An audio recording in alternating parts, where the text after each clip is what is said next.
네, 반갑습니다. 국회 교육위원회 소속 더불어민주당 고민정 의원입니다. 오늘 오전 10시 교육위원회에서는 리박스쿨 청문회를 진행합니다. 그에 앞서 리박스쿨의 실체를 낱낱이 확인할 수 있는 내부 문건을 이 자리에서 최초로 공개합니다. 바로 이 문건들인데요. 그간 밝혀진 대선 댓글 공작과 늘봄 학교를 매개로 한 공교육 침투만으로도 놀라운 일인데 이 내부 문건들을 통해서 그간 드러나지 않았던 리박스쿨의 더 놀라운 실체를 확인할 수 있었습니다. 리박스쿨은 지난 수년간 극우 세력이 대한민국을 접수하기 위한 구체적인 계획을 모의하고 실행에 옮겼습니다. 초등학생부터 20대 청년, 노인에 이르기까지 조직 대상으로 삼았고 국가 예산까지 먹잇감으로 삼았습니다. 내부 문건을 통해 확인한 대표적인 증거 몇 가지를 말씀드리겠습니다. 리박스쿨은 전 세대를 대상으로 한 여러 프로그램을 계획하고 실행에 옮겼는데 이 행사들을 관통하는 일관된 키워드가 있었습니다. 바로 극우 세력 양성입니다. 제공해드린 리박스쿨 내부 문건을 보시면 2020년 5월 위기의 대한민국 어떻게 구할 것인가 강연에서는 애국시민 중 시민활동가 선발 NGO 20개 창립을 목표로 제시하고 있습니다.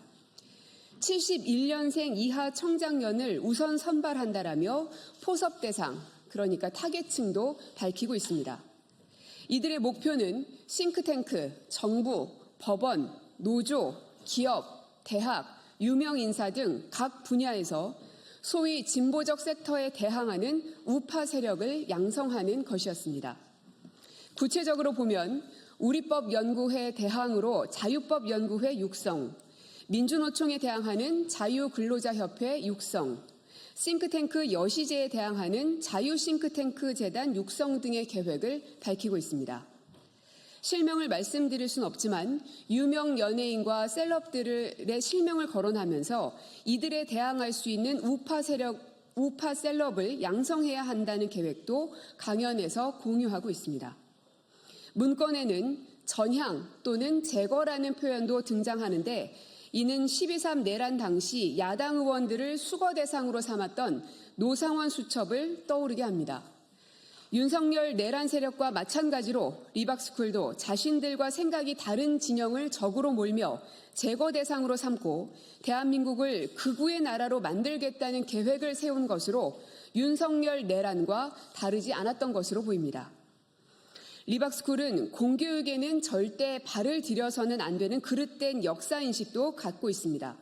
이미 사법적 심판과 대한민국 공동체의 평가가 끝난 5.18 민주화 운동에 대해 그 주범인 전두환의 명예를 회복해야 한다며 태스크포스를 구성해 여러 차례 회의를 하며 목표를 공유하고 실행 계획을 논의했습니다. 내부 문건을 통해서 23년 1월 20일, 27일, 2월 3일 세 차례 TF 회의를 한 것을 확인했고 TF의 목적은 전두환 대통령 명예회복을 통한 대한민국 역사 바로 세우기, 5.18 및 김대중 실체 바로 알리기였습니다. 이를 위해서 윤석열 정부가 운동권 주사파 간첩 폭로할 때 동시에 전두환 알리기 운동 전개가 필요하다는 목표도 세웠습니다. 여기서 특이점은 정부가 운동권 주사파 간첩 폭로할 때 동시에 전두환 알리기 운동 전개가 필요하다는 이들의 목표입니다. 정부가 간첩 사건을 언제 어떻게 폭로할지는 국정원 내부에서도 기밀 사항일 텐데 리박스쿨이 국정원과 긴밀하게 정보 교류 및 사전 교감이라도 했던 것인지 의심하지 않을 수 없습니다. 실제 손유숙과 함께 TF 회의에 참석한 리박스쿨 최모 교육국장은 이명박 정부 당시 국정원 지원을 받은 관변단체의 회계 담당자 등을 했던 것으로 알려진 인물입니다. 무엇보다 전두환의 명예를 회복해야 한다는 인식 하나만으로도 대한민국 공동체의 일반 인식을 부정하는 것으로 공교육은 물론 어느 공적 영역에도 발을 붙여서는 절대 안 되는 위험한 단체라는 것을 알 수 있습니다.